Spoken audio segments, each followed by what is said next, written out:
Hey everybody, welcome back to another Sea of Legends update. Today I have two awesome guests here. We've got John Harper, creator of Blades in the Dark, a little indie RPG you might have heard of if you're into that kind of thing. And then Sean Nittner, also I should say another kind of big name in tabletop RPGs. You are the let me see if I got this right, creator of Big Bad Con. Yes. Yes. And also, you and John have teamed up for the Aegon Kickstarter that closed not too long ago, which I was also a backer of. Thank you. Yeah, no problem. I invited you guys here to let you know that. Awesome. Mission accomplished. Yep, we did it. Oh, cool. Well, welcome. Thanks for taking the time to chat. And I thought we might learn a little bit about both of you today. So just wanted to start off and hear. So I guess, John, you're closest to my screen here. John, how did you start in tabletop role-playing games? What made you want to design and write these things? I started long ago when I first moved to Seattle in '93. I got connected with some Wizards of the Coast people before Magic came out, so kind of in the early days. And just I was already working on my own game projects at that point. So I was able to kind of jump in and play test some of their stuff that was coming out and make connections in the industry side of things. And then ultimately had my own little publishing company with my old business partner. We published this game called Talislanta, which is a game from the 80s that we sort of revitalized in the early 2000s.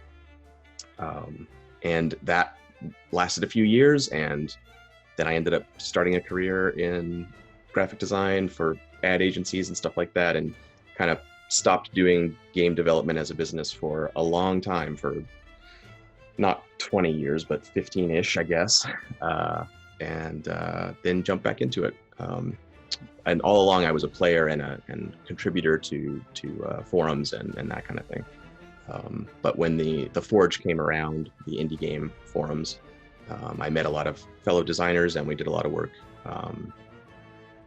kind of working on new game projects and stuff, and it brought me back in. So by the time it was time for me to transition into that space, I kind of had some games under my belt, and then launched Blades in the Dark as my first Kickstarter project, and that propelled me into full-time game design. Well, I didn't realize that your break was that long, like 15 years. So you had a lot of time for like ideas to percolate and to like really know, did you know right away like that you were going to be making Blades in the Dark when you came back into games, or did that happen a little like later on through that discovery process with the Forge? I had been making games and putting on my website kind of free small games for that whole period. Not doing it really as a job or anything, but each of those little mini games had kind of found its place as a small project, a few pages, 15 pages, something like that. And so I was happy to just finish them and put them on my site and give them away for free. And when we started playtesting what would become Blades in the Dark, it turned into this multi-year playtest project, and the game obviously wanted to be this bigger thing. And so I thought, well, this kind of needs to justify itself, maybe. Like if I'm going to spend all this time on it and build something that's bigger and kind of more robust, I think I should aim for going back into the business again and trying to make a go of selling products and that kind of thing. Okay, so Blades demanded that you come back in full time. Like you're back on the force. Yeah, well, it was job. Exactly. They pulled me back in. Got it. Oh man, what a way to get back in. And now, Sean, where did this all start for you? Oh wow, that's a hard thing to pin down. Yeah. I started going. I started going to conventions in the late '90s, and I very quickly sort of realized that there was.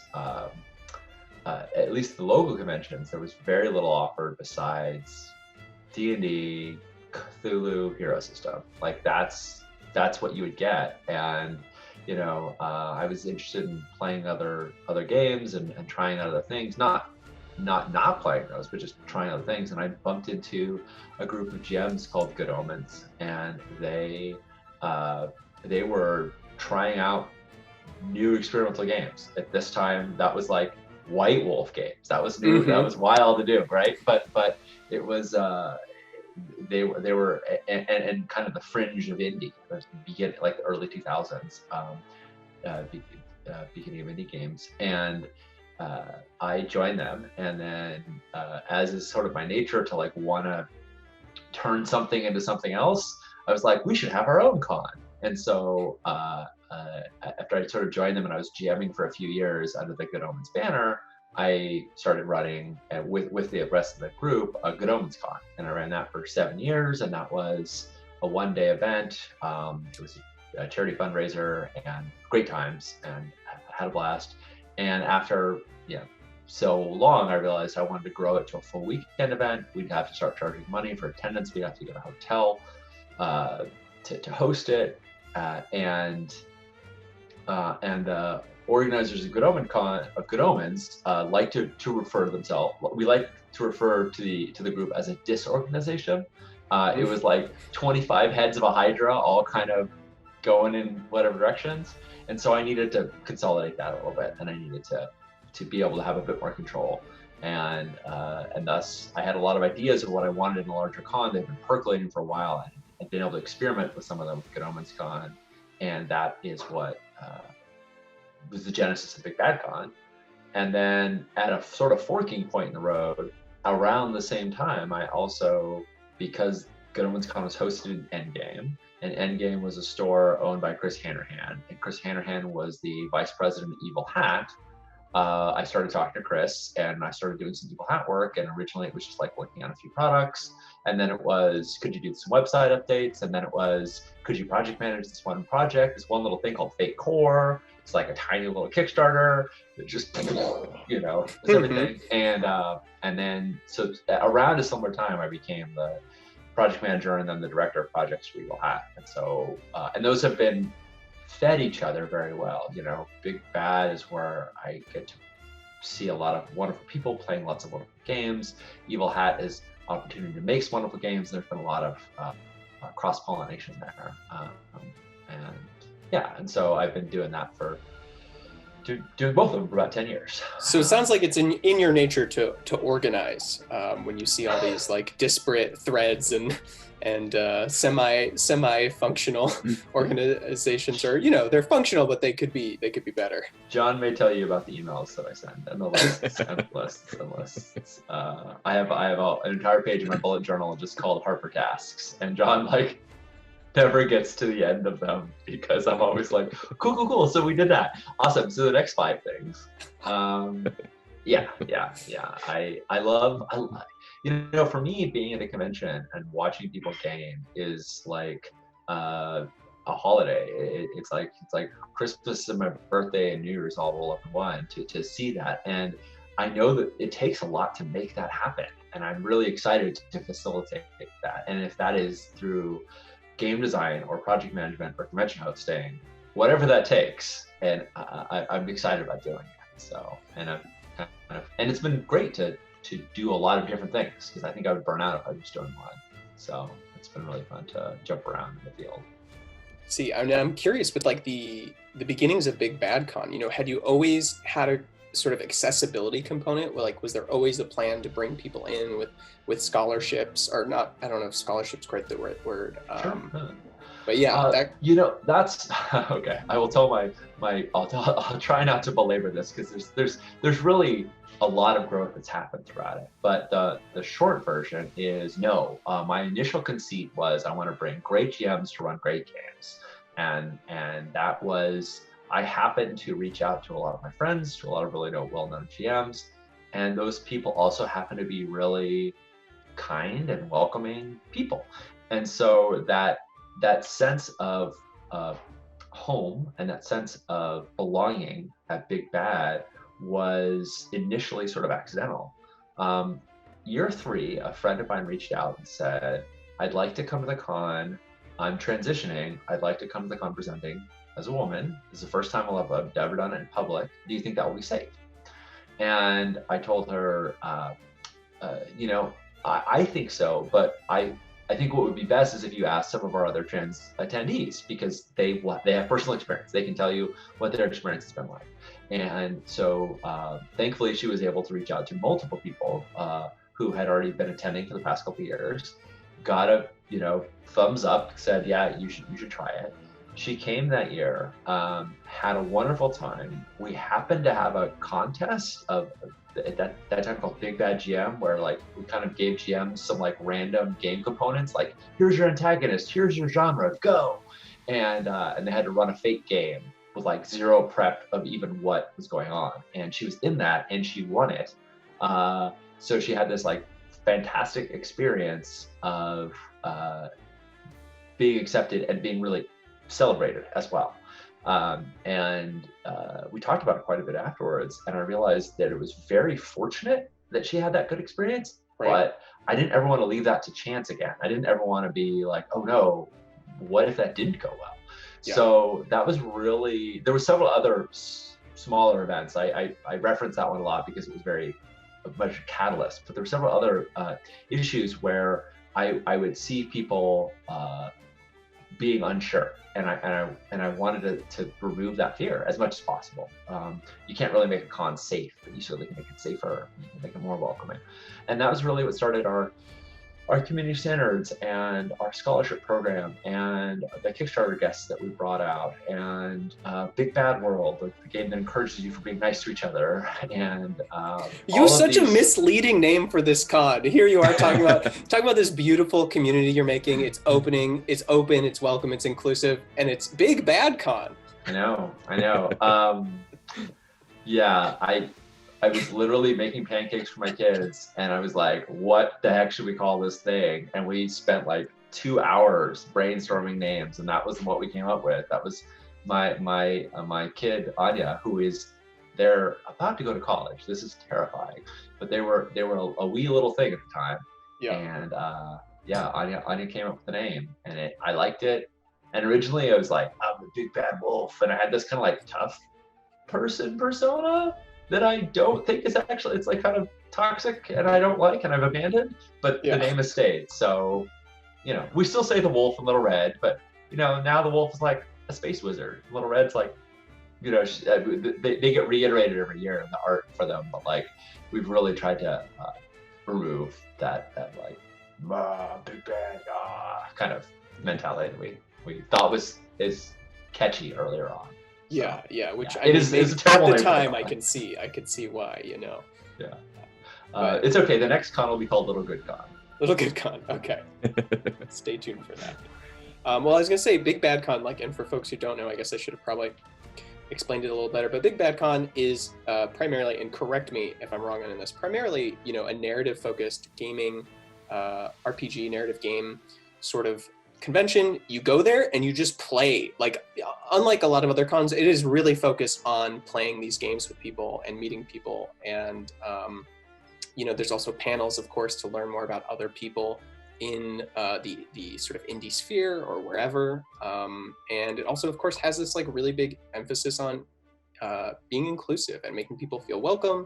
And then I think what was really cool is like when I got brought in was hearing that you did have this program, of course, to help pay for people for their lodging, for their travel, because going to conventions is expensive. Bank, yeah, absolutely. The scholarship program we've had for several years now, the Kickstarter stretch goal guests, we try to bring in not just hotshot game designers like John Harper, not just your John Harpers, but also community leaders and also people who are really doing a lot of that grunt work who may not be recognized otherwise. And then last year was the beginning of the Babylon Equity Project, which was specifically to bring more people of color to the con. Last year, between the scholarship, the BOEP, and the Kickstarter, we brought 75 people to the con, or assisted. We didn't pay all the prices, but we assisted substantial assistance, 75 people. And that was really fantastic. I want to back up a little bit because you pointed out a part of the con, which is that it's very play focused. And a big part of where I got that design component of the con was going to this cool little con in Seattle called Go Play Northwest, where you go and it's just like, and it's just like they have all of these layers of engagement that are so, it doesn't quite work for Big Bad because of our size. But first you go and there's like a forum and people can list the games that they're running and people can sign up there. And then if you didn't do that, you can come and there's all these sign up slips and you can sign up for games that way. And then if you didn't do that, they have a donut where GMs will sort of pitch their games and people will meet up with them. So it has this like, we really want you to play a game feel. Like, we're gonna try and make it so you can play a game. And there's wonderful people in it. John being one of the creators of that, of Go Play.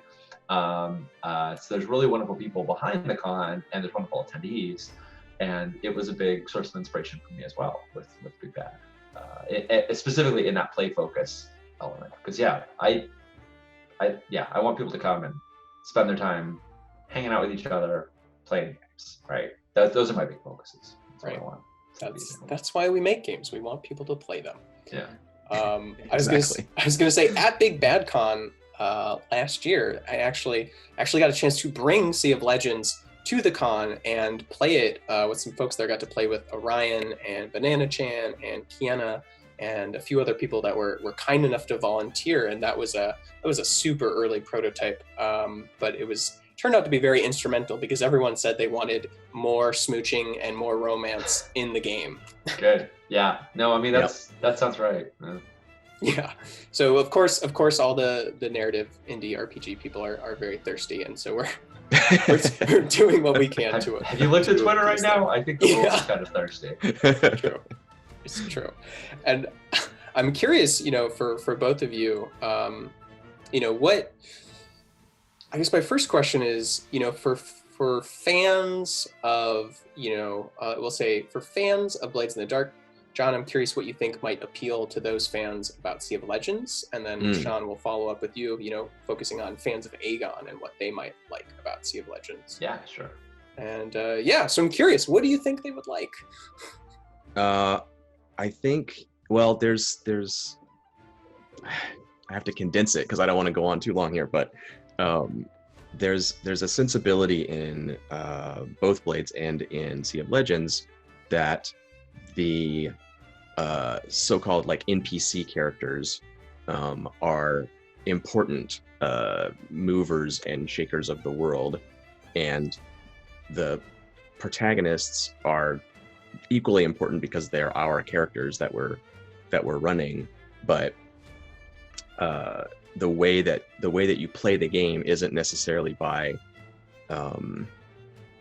contending with faceless entities and just accumulating stuff and kind of going through this procedural grind. It's by connections and relationships to these other characters, and that's kind of the fabric of what the game is. It's more about these particular individuals, their desires, their methods, and how as players we might pit them against each other or align with them or become rivals or enemies, and all of those options are available to you.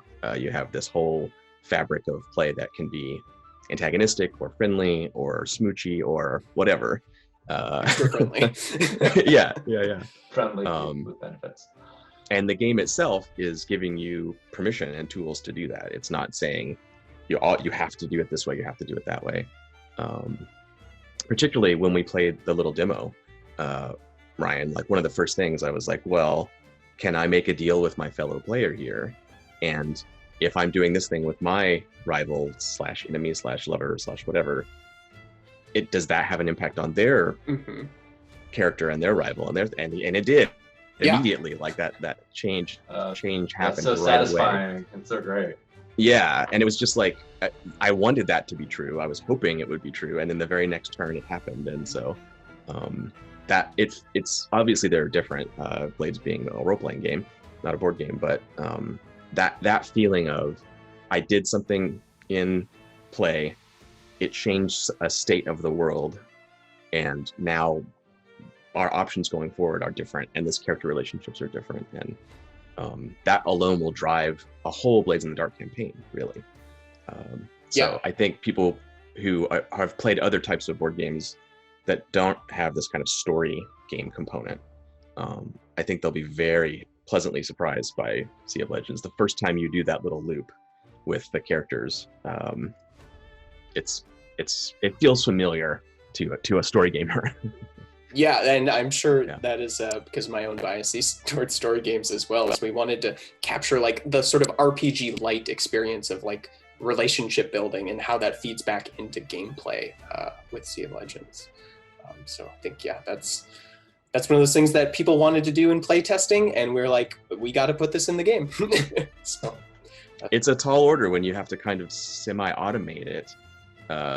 It's hard. That's a hard problem to solve, and I was very happy to see that it actually works. well, yeah, I'm glad. Well, thank you.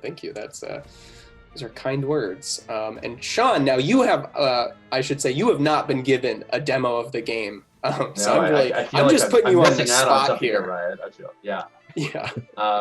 No, so early on in Agon development, John and I were talking about the decision. So Agon, we've just kickstarted and is in pre-order right now, and is available on John's site.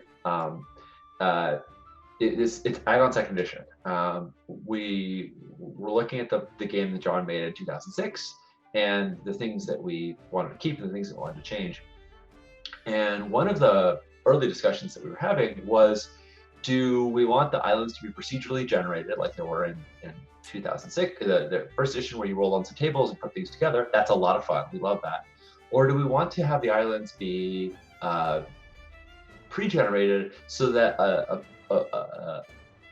what we call a strife player, the person who's in a role that looks the most like the GM, can sit down and just pull open an island and run it without much of any prep. And we looked at like the names list in Apocalypse World, and how people everyone knows their drummers, and they all have these stories of these characters, these names that just keep getting recycled over and over again. This happens in Blades too, where there's a names list, and so we hear about a Hague here and a Hague there, and we're like, oh, are they related? Does it mean anything? And you sort of start building this mythology between players of what was your experience doing this? And we really wanted to have what was your experience on Hera's island? What was your experience on the island with the Medusa? We wanted people to be excited about that, and to talk about that. And a lot of the genesis of our islands was I want a cool one with a maze and a minotaur. I want a cool one with a lonely sea mantis shrimp, right? And as I'm here looking at the children of Talalak, and the sea's firstborn, or the Colossus, this giant skeletal creature, or the Atlantean king in exile, and I have that same sense of I want to know what your run of that was. I want to know how one group says, oh, that one's impossible. I hate it. I avoid it with plague. And someone else is like, no, I figured it out. This is the approach. And I think that those starting with those big touchstones of there's a giant fish, right, is really it seems a little juvenile, but then that's only if you take it at the first level. Then you're well, but what are all the people around the giant fish? How does the Atlantean king connect with the rest of the world? And then this wild sort of over the top idea actually starts getting grounded. And the things that John was just talking about deciding how you're going to interact with people and that actually having affected the game. I haven't seen that personally, but that sounds really cool. But even if I didn't know that was going to be there, I would be drawn to these larger than life characters that you can, and these larger than life scenarios that your characters get to dive into. They're not I don't know, the stakes seem high, and that's exciting to me. Yeah, I mean, to your point, I feel like you picked up on quite a lot there. It is really, the idea is, we have on the surface level, it's cool, big, mini, intriguing. Hopefully you want to play with it just when you look at it. And then, with these characters and these factions, they all have their own unique pools of stories and their own unique characters who have their own paths and their own stories to reveal if you end up with them as a lover or nemesis. And so similar to those islands, it is really, to your point, it's like, what kind of stories did you discover when you ran into them versus like, also, how did you stop them from destroying all the ports, from a gameplay perspective as that thing's stomping around the map. So I think you actually really kind of hit the nail on the head on our goals there. So glad to hear. I will say this is what I've gleaned from reading the Kickstarter page. So not from play. So yeah, that's well communicated then, I would say, on your part. Caveats there, yeah, but keen insight. So the cool thing too is, so I realized I think I've been pronouncing the name of so it's Agon, not Aegon. Everyone does it their own way. Aegon is fine. We say Agon. I think the Greek pronunciation stresses it slightly differently.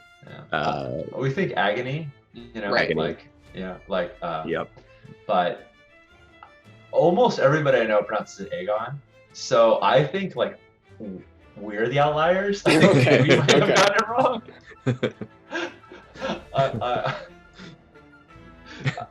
It's fine. I'm sure some ancient Greek somewhere in time and history knows that we are all probably wrong in some way about pronouncing. Well, Mendez, who is working on this project, who's working on both projects. Oh, great segue. Yeah. I say this because it's germane. Yeah, it is. So he's one of your cultural consultants, which is fantastic. I think that listen to him. He's really good advice. He was also a cultural consultant for Agon, and he also did a stretch goal, which we're just about to release. John just finished the layout on it, so it's like ready to go any minute. But he actually helped us with a lot of the spelling of a lot of the Greek words, because there's like a romanization of most Greek words that we wanted to avoid. And so I don't want to claim that Agon is historically accurate, because that was not our goal. Our goal was like be able to play Xena mixed with Fast and the Furious. Like that was our goal. But there were a lot of areas where Mendez, I think, helped us address and Mendez also worked with John Stavropoulos, and reminding us that there are Greek people today, right? And like what you think of in Greek mythology is great and fun and wonderful, but that comes from a culture, a real culture, a living, existing current culture. And Greece right now is having a lot, and has been for many years, had a lot of financial, had a lot of challenges across the board. And so let's be considerate of the culture that we're drawing from. And so there's a lot of things that Mendez did sort of clean up and correct in there. Some terms that we used that were modern terms, some spellings that he was able to get as accurate as possible. So there's some accurate pieces in there, I think. The things that he addressed. Rooted in history, even if you're taking it and twisting it. Yeah. For your Fast and Furious needs. I mean, exactly. We want the players to be able to make the game their own, and we had to do that ourselves too in order to we don't want anyone to feel like they need to be a Greek scholar to play it, and so part of that was also giving us the freedom to have weird, wild ideas that obviously have the right feel, the right vibe, but they're our own creations too. Well, yeah, I was gonna say, to your earlier point too about Mendez, what I really appreciate is he's got both an academic background, and I think he just has a lot of personal passion and connection to this work he's doing as a cultural consultant, and he has been super helpful. So I was gonna say, if you're playing around with other cultures in your games and you can't afford it, it's really great to hire a cultural consultant and then listen to them, like you pointed out. That's the other step that sometimes people get wrong. Right. Cutting the check is honestly the easiest part of it. It's realizing the assumptions that you've made and the sort of ingrained colonialism and capitalism that we all digest all the time and then spew out unintentionally, and how do you adjust for that? And that's but another story. Point being, do the work. Yeah. And I was gonna say, so both with Agon, you've got James Mendes Hodes and Gian Shim and a host of other people that I'm actually really big fans of. Yeah. But they are both also working on Sea of Legends, and I was just curious. Right? Yeah. How did that happen? But I was curious, like how you started working with both of them, and like what you saw in them. Like, why, for folks who don't know who they are, what should they be excited about when they see those names as part of a project? Do you have I have stories for both of them, but I feel like go ahead, Sean. I've been talking a lot, so that's fine. That's totally fine. So I met Gian is local. She lives about 10 minutes away from me. I met Gian several years ago at Big Bad Con, I believe, and she came and ran some games, and we got to know each other. And I was like, wow, you're really cool. And also, you're making games that are like dirt. And I'm like, I love dirt. I love like rocks and sticks. And she's like, yeah. And I found out that she worked at Trackers, which was a very cool organization that runs outdoor events and outdoor classes and events for kids and some for adults that are land-based events. And she ran their Artisans Guild, which is essentially like a giant LARP for kids that runs all year long. And I was like, that is super cool. Why was that not a thing when I was a kid? Yeah, I know. Well, yeah, I signed my daughter up for it immediately. I was like, you're going to this thing, you're checking it out. And she's like, I'm a wizard. And I'm like, yeah, you are. She's like, we're summoning something from the beyond. I'm like, yeah, you are. Here we go. Yes. So, so I loved Gian's a particular approach to game that she didn't. I sort of came. I don't know. I feel like I came to gaming in this very like prototypical, like I sat down with some people playing D&D and I started playing with them, and I was a gnome stuck in a sack for like a whole session. Typical way to start your D&D. That's how you play D&D. But and not to say that like Gian hasn't had D&D gnome in a sack adventures, but she really, every game I've played with, she's GM games for me, I've GM games for her. We've talked about her game designs because she has an extensive library now on itch that people should check out. And she really brings a lot of her roots in her experience growing up and her experience with nature. And I love that perspective, that she brings that perspective so clearly to games. And so, yeah, since then I've just done I've had lots of different interactions with her. She's part of the outreach program for Big Bad Con, or she's the outreach coordinator for Big Bad Con. We sponsored her to go to Metatopia to play test a game, which this isn't a direct outcome, but eventually that turned into Witch's Cottage, which is a game that like was one of my personal 2-player games. It's phenomenal. And I happen to know that she also had a real love for Greek mythology. So when we were considering stretch goal authors, it felt like a no-brainer to me. I love working with Gian. I love the perspectives that she brings, and her sensibility of like, she knows how to dive in to like make something fun very quick. So there's a big confluence of events there, like so many different reasons that it was obvious. And I was stoked when she signed up. Yeah, and I think like really what a lot of those different things add up to is she's just a very creative, out of the box thinker who is not going to approach, things in a sort of like more traditional fashion, and that's so exciting and fun to work with. I think energizing. Yeah, absolutely. Yeah, it's something we definitely wanted for the stretch goal island authors for Agon. Sean and I kind of developed our own sort of method for making islands over many iterations. And we had our own kind of style and our own approaches, but we also kind of wanted them, the included ones in the game, we wanted them to be fairly accessible, not too weird or hard to grasp or outside the box too much, so that they could be customized by the Stripe player, and so they're a little easier to digest. But that meant for the stretch goal authors, we kind of could give them free reign and say, do do whatever. Like, this is a place for you to play, and